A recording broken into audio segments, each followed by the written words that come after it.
Bismillahirrahmanirrahim. Assalamu alaikum dear students. This is your instructor Anisa Nawaz from Department of Physics. This is our lecture number 8 from chapter number 1, Measurements. In the previous lecture we have discussed in detail about dimensions of physical quantities, some terms related to dimensions, applications of dimensional analysis, limitations of dimensional analysis, and some simple examples related to the topic. In this lecture, we will analyze numerical problems related to applications of dimensional analysis which we have already discussed theoretically. We will check out the correctness of a physical relation, we will derive the relation between various physical quantities, and we will find the dimensions of constants in a given relation. This lecture is basically the continuation of previous lecture number 7, in which we have discussed all these things theoretically. Now we will solve numerical problems related to these applications of dimensional analysis. So moving towards the topic, we have discussed about dimensional analysis, that what is dimensional analysis. We have discussed about advantages of dimensional analysis, in which first advantage is checking the correctness of a physical relation. Okay, so in order to show the rightness of the physical equation, we have to show that the dimensions on both sides of the equation are same. We know that in an equation we are having an equality sign, in which we are having left hand side of the equation and we are having right hand side of the equation. If left hand side of the equation is equal to right hand side of the equation, then equation is correct, otherwise it is incorrect. And this is called principle of homogeneity of a physical equation. So we will check out that whether the relation is dimensionally correct or not. But even if a physical relation is dimensionally correct, it doesn't prove that the relation is physically correct as well. Okay, so this is basically the limitation of this advantage, that even if a relation is dimensionally correct, then possibilities that there is some inconsistent or some wrong dimensionless constant present within that equation. Okay, so we can check the correctness of a relation, but it is also having some limitations. Okay, so example related to first advantage is example 1.6, page number 27 in your books. The statement of this example is: use dimensional analysis to find the correct relation. A part, f is equal to mv square over r square, or f is equal to mv square over r. So we will use the process of dimensional analysis to check out that which equation is correct. Although we know that which formula is correct, but we will prove with the help of dimensional analysis. We will follow the same procedure to solve numerical problems. First we will write down the given data, then we will write down the required value, and then we will start our solution. In this statement you can see what is the given data. Just some parameters are given, so we can write it as dimensions of force is equal to, we know that what are the dimensions of force, within square brackets we can write it as ml t raised to power minus 2. So we are writing dimensions of force in the given data, dimensions of velocity, within square bracket v is equal to l t raised to power minus 1. You can also check this out with the help of the units of these quantities. Dimensions of mass, which is capital M, and dimensions of radius, which is capital L. So we can write these terms in given data. What is the required parameter? Correct relation for force, whether relation A is correct or relation B is correct. So required is correct relation for force. So let's start the solution. According to the principle of dimensional homogeneity, we have to check the correctness of a relation, so we will use principle of dimensional homogeneity. According to this principle, what should be there? The dimensions on the left hand side of the equation must be equal to the dimensions on right hand side of the equation. Keep this in mind that while you are solving the numerical problems, you must have to write down the theoretical explanation as well. So whatever you are doing numerically, you have to write it down theoretically as well. Okay, so part A, as in given equation f is equal to mv square over r square, we have left hand side is equal to capital F. So first we will find out the dimension of left hand side. Dimension on left hand side of the equation are, dimension of f is equal to ml t raised to power minus 2. Okay, so that is the equation number 1. Name it as equation number 1. We have calculated dimensions on left hand side of the given equation. Now we will find out dimensions on right hand side of the equation. Right hand side is mv square over r square. The dimensions on right hand side of the equation are, right hand side is equal to, we will apply the dimensions, dimension of m multiplied by dimension of v square divided by r square. So we are putting the dimensions. We know that dimension of m is capital M, dimension of velocity L t raised to power minus 1 and whole square is applied, and r square gives you the dimension L square. So we are just putting the dimensions of given parameters within square brackets. Okay, so we are separating all the terms within the square brackets. So we can just write it as capital M L square t raised to power minus 2 divided by L square. Now we are having a common base of L, so we can move this L square to the numerator. So we can write this term as ml 2 minus 2, because in denominator we are having plus 2, so when it will move to numerator it will become minus 2. Okay, so ml 2 minus 2 t raised to power minus 2, that will give you m L raised to power 0 t raised to power minus 2. L raised to power 0 is 1. So right hand side of the equation is m t raised to power minus 2, which is not equal to left hand side. So what we can say from equation 1 and 2, it is clear that ml t raised to power minus 2 is not equal to m t raised to power minus 2. Left hand side is not equal to dimensions on right hand side. So dimension on left hand side are not equal to dimension on right hand side, hence this equation is dimensionally incorrect relation. So with the help of principle of homogeneity, we have proved this thing that dimension on left hand side is not equal to dimension on right hand side. So this relation is dimensionally incorrect. This relation is not possible.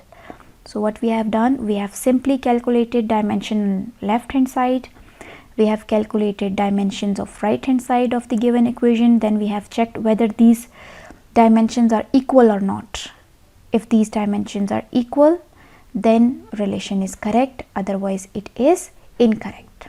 Okay, so now moving to part B of the given relation, as in given equation f is equal to mv square over r, we will again check out its homogeneity, whether it is correct or not. We have left hand side is equal to f, again checking out the dimensions on left hand side, that will give you dimension of f is equal to ml t raised to power minus 2. You can name it as equation number 1, whereas in the given equation right hand side is mv square over r. So we will apply dimension on right hand side over here. The dimensions on right hand side of the equation are, right hand side is equal to, we are simply applying the dimensions on the given equation, dimension of m multiplied by dimension of v square divided by dimension of r. So just putting the dimensions, we can do it.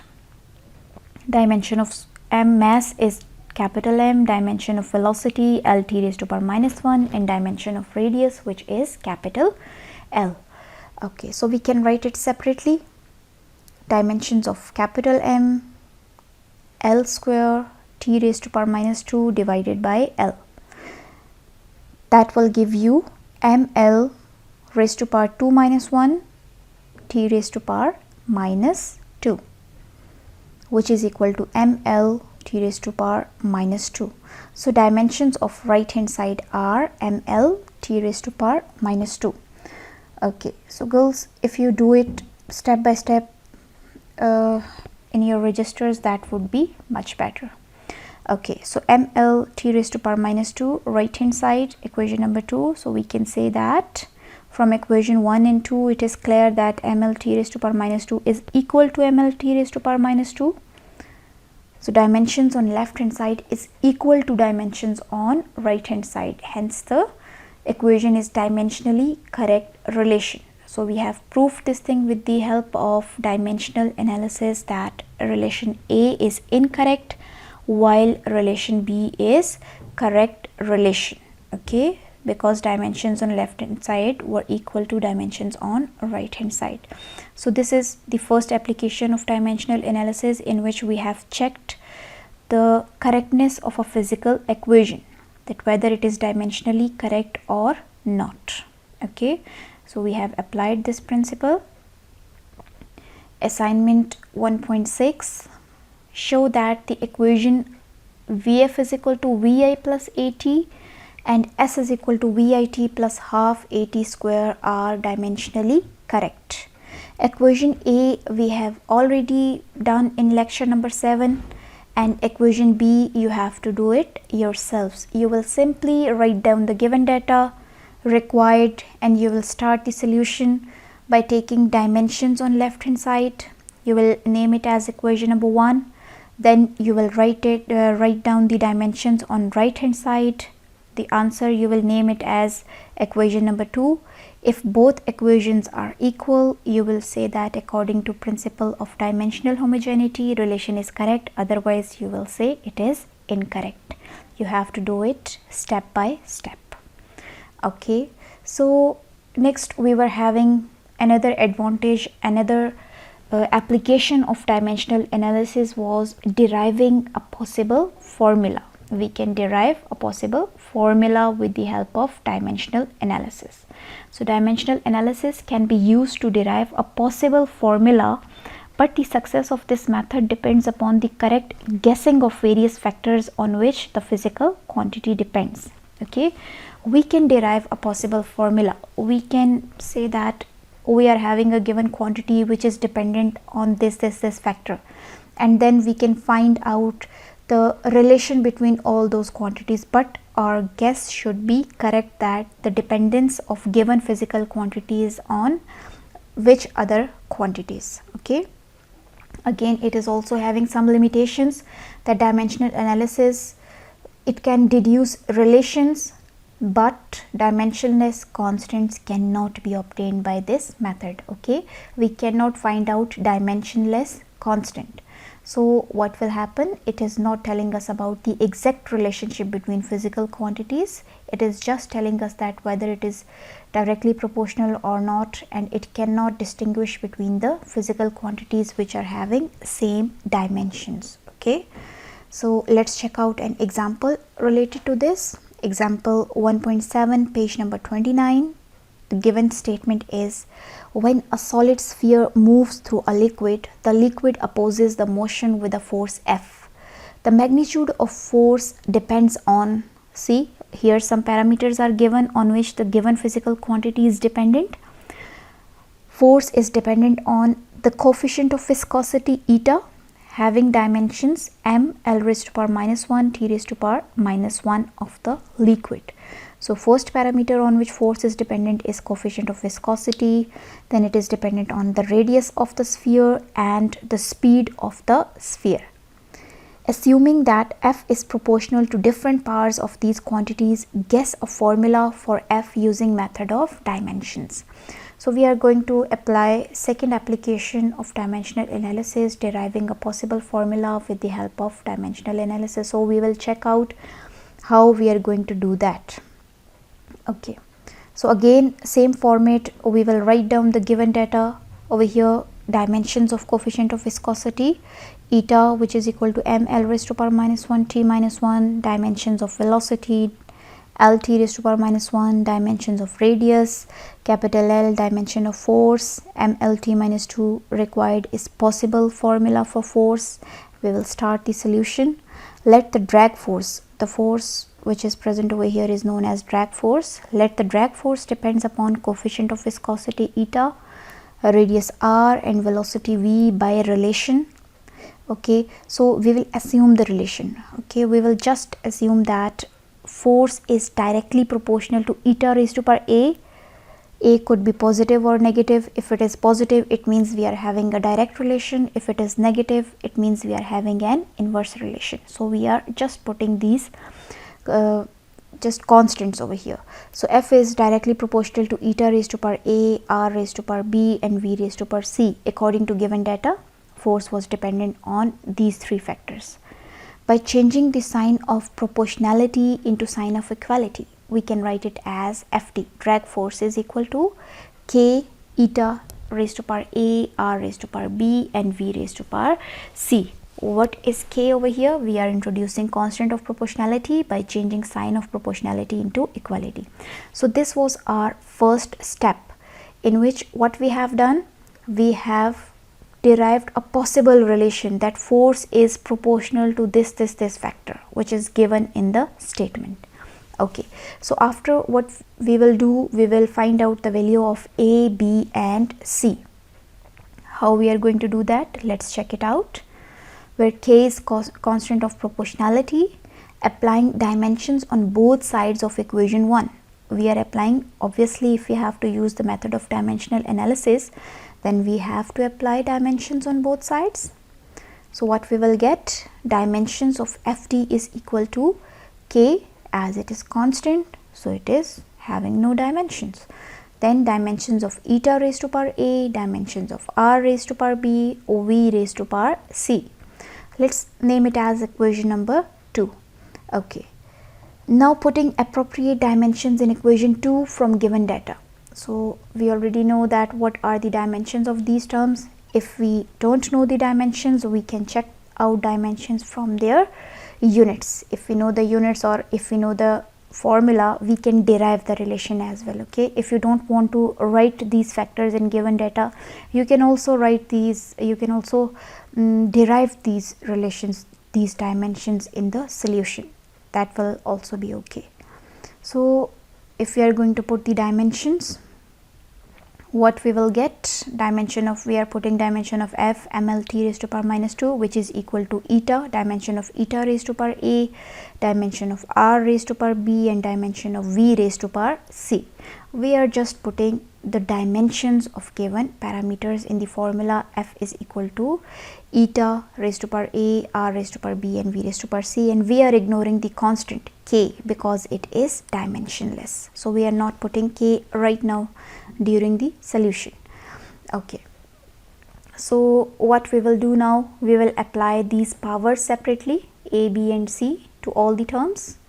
Okay, so what will be there? First we are going to write it as m raised to power 1, because if nothing is written, it means that it is 1. L raised to power 1, t raised to power minus 2, just like that. We are just writing the same relation with powers 1.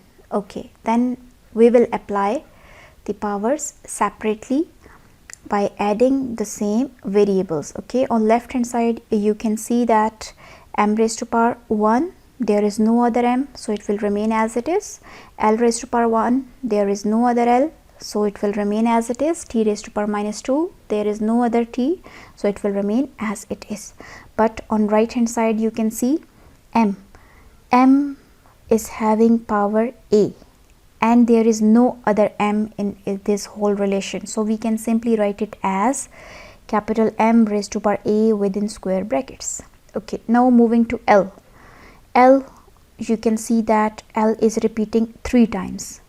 It is having power a with minus 1, it is having power b, and it is having power c.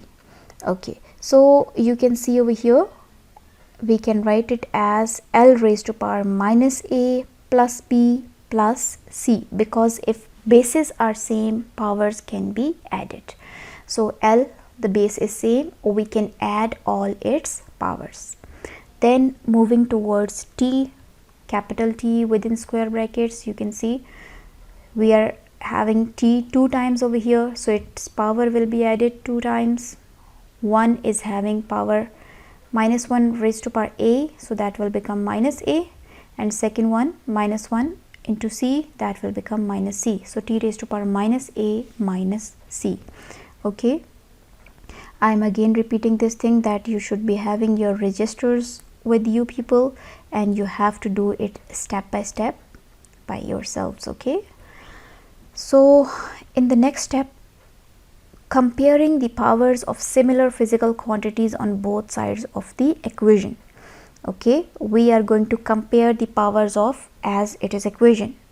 So if bases are same, their powers must be same, so we are going to equate the bases, and you can see over here that this relation in the terms of 3 basic dimensions, m, l and t.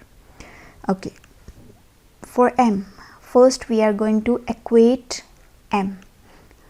From equation 3 we can write, we are equating m raised to power 1 on left hand side and m raised to power a on right hand side.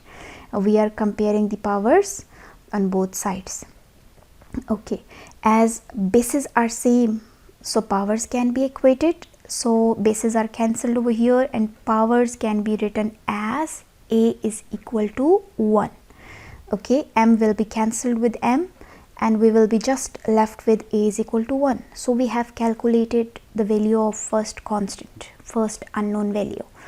A is equal to 1. Name it as equation number 4. Now for t, from equation 3, t raised to power minus 2 is equal to t raised to power minus a minus c. You can check this out on left hand side and right hand side. We are having these powers. As bases are same, so we can write it as minus 2 is equal to minus a minus c. Keep this in mind that on both sides of equation, if bases are same, their powers can be equated. So minus 2 is equal to minus a minus c. As we have already calculated the value of a from equation 4, we can write a is equal to 1. So we will put value of a in equation number 5. We will get minus 2 is equal to minus 1 because a was 1 minus c. Okay, minus 2 is equal to minus 1 minus c. So we have to separate out this c. We will add 1 on both sides. We will get minus 2 plus 1, which is equal to minus 1 plus 1 minus c. That will give us minus 1 is equal to minus c. Minus sign will be cancelled on both sides and we will get the value of c, which is equal to 1. So another unknown factor is calculated. C is equal to 1. Name it as equation number 6. So a is equal to 1 and c is equal to 1. Two unknowns are calculated. Now we are left with b. So what we will do, we will compare L on both sides. Okay, so from equation 3, L raised to power 1 is equal to L raised to power minus a plus b plus c. Why we are not using L in the second step? Because it is having 3 unknowns. So unless we are not having 2 unknowns, we cannot calculate third one. So that's why we are using L in the end, because this equation is having 3 unknowns. Okay, so we first compared the value of that factor which was having just 1 unknown factor, and then we compared the value which was having 2 unknown factors, and in the end we are going to compare the value which is having 3 unknown factors. So if bases are same, so powers can be equated. We can write it as 1 is equal to minus a plus b plus c. So we have already calculated a value of a and c. So by putting values of a and c from equation 4 and 6, we can write it as 1 is equal to minus 1 plus b plus 1. Minus 1 will be cancelled with plus 1 and we will get 1 is equal to b. So what we can do over here, b is equal to 1 is third unknown. So we have calculated a is equal to 1, b is equal to 1 and c is equal to 1 from the given equation with the help of dimensional analysis. Now what we will do, putting values of a, b and c in equation number 1, we will get ft is equal to k eta raised to power 1, r raised to power 1 and v raised to power 1, or simply we can say ft is equal to k eta r v. Name it as equation 8. This was our required relation. Okay, the relation which was required, eta r and v are directly proportional to force and they are having no other power than that of 1. What about constant of proportionality? Where k is constant of proportionality, but dimensional analysis does not give information about the value of constant. However, from experiment we know that this value, this constant is 6 pi, hence equation 8 becomes ft is equal to 6 pi eta rv. So this is the limitation of dimensional analysis, that it is not telling us about this constant. We have to find it out experimentally.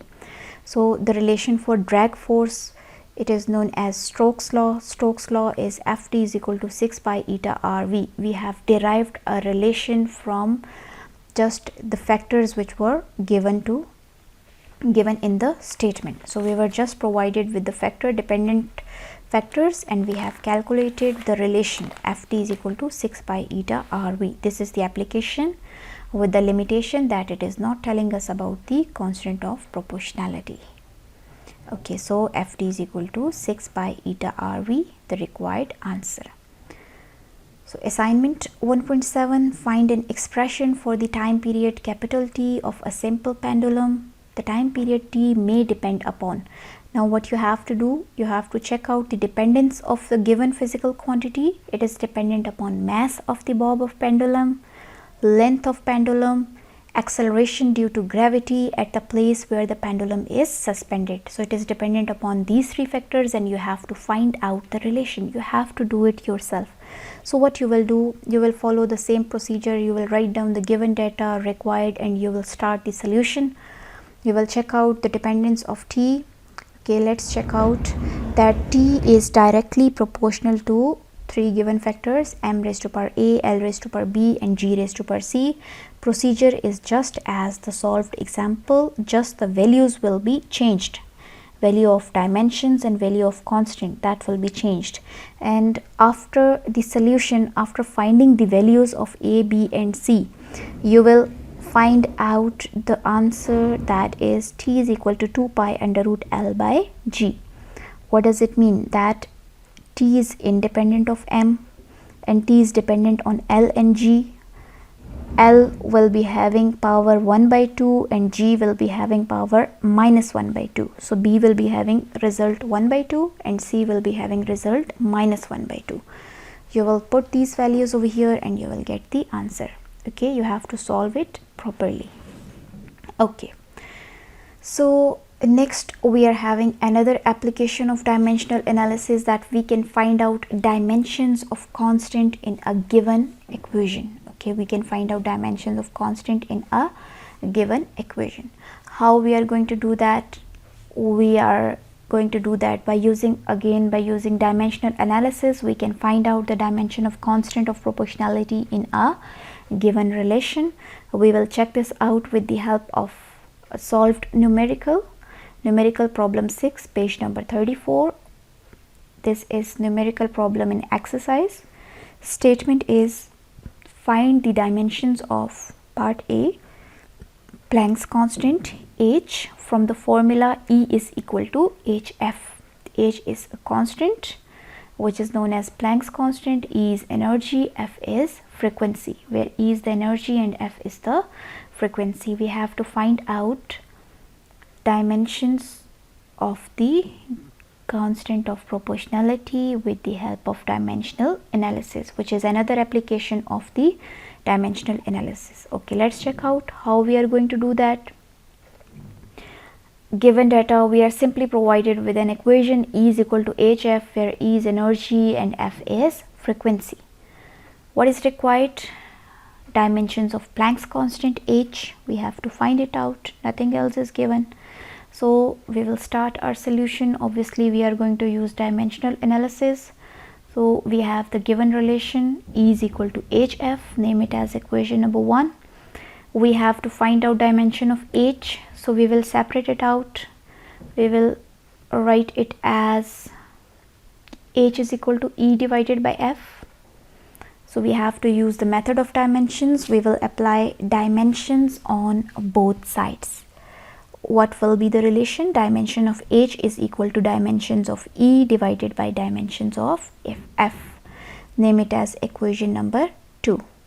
So let's find the dimension of E and F, because we don't know that. So first we will find out these two dimensions and we will put it in the relation to equation number 2, and we will find out the required answer.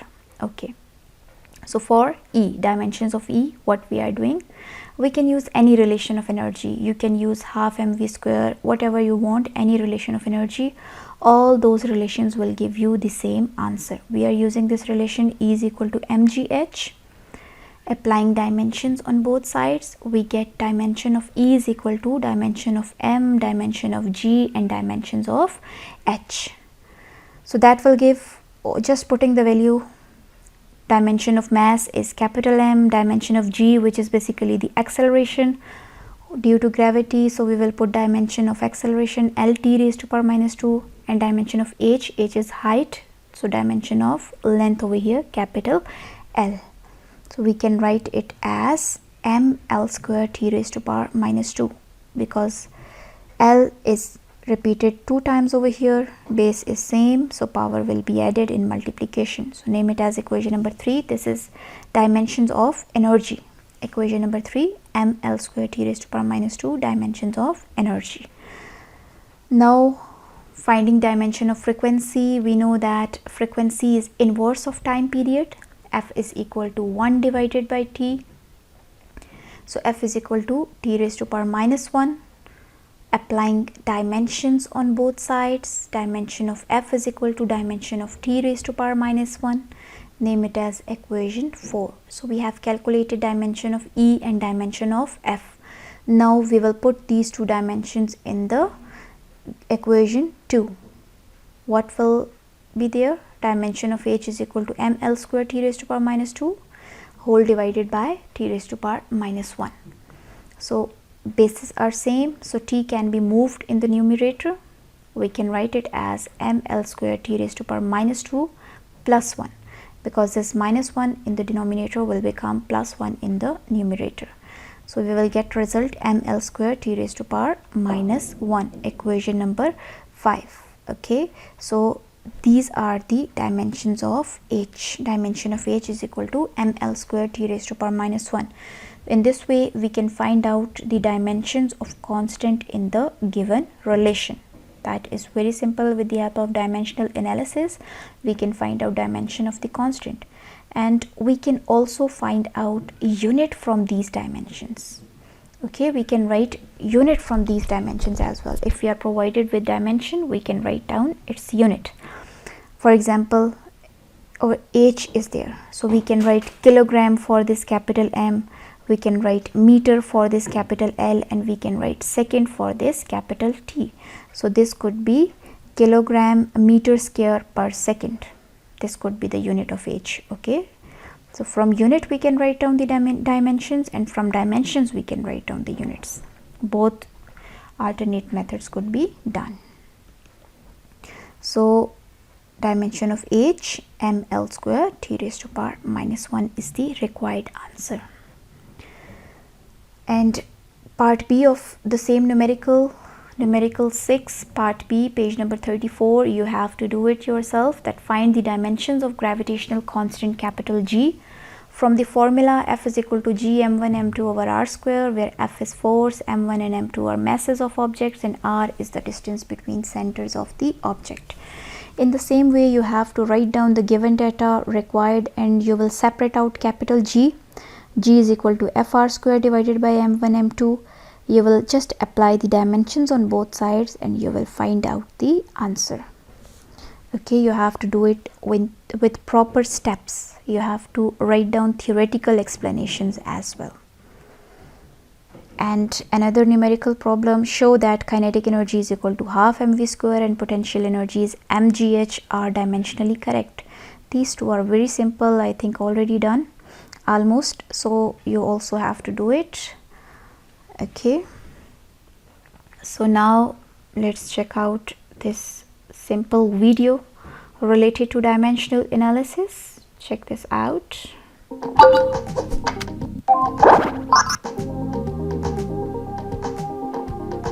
Once, Newton was playing hide and seek with Einstein. Einstein was the seeker, and he started counting. 1, 2, 3, 4, 5. Newton drew a square of 1 meter and stood inside it. Einstein saw Newton and shouted, "I found Newton!" I am not Newton. As you can see, I'm standing in an area of 1 meter square, and Newton per square meter is Pascal. So I am Pascal. How is Pascal equivalent to Newton per square meter? Through dimensional analysis. Dimensions? Do you know there are several basic factors on which rain depends, like evaporation, condensation, etc. Dimensions are used to represent any physical quantity in form of the most basic entities like distance, time, mass, etc. Let me tell you another way. Like speed is measured in distance and time. If distance is a dimension, L, and time has t, then speed has dimension of LT, 1. So you actually are not Pascal. You are mass into acceleration divided by area. By the way, is dimensional analysis used to write equations? No. It only checks dimensional correctness of equation, not physical correctness. Must have studied the equation of uniformly accelerated motion. V is equal to u plus at? Yes. When we look at the equation, then we find out that 1. Dimension on LHS is equal to dimensions on RHS. 2. Dimension of each term is same. But that's also true for V is equal to 2u sine theta plus, at which is physically incorrect but dimensionally correct. Yes, this is the disadvantage of dimensional analysis, as it doesn't take into account the dimensionless quantities like trigonometric function. Okay, so I would like to end my lecture with this quote. I hope you understood it well. Education is not the learning of facts, but the training of the mind to think. Okay, so education is not only the learning of facts. It is not just like that you are practicing all these things and you are just learning these things. You must also think upon these things, that why we are doing these things, where they are applied, what is their practical application, what is the logic behind all these things. This is your responsibility, that you have to do all these things. It is not just about the learning of facts. So best of luck to all of you. That was all for today's lecture. Thank you so much.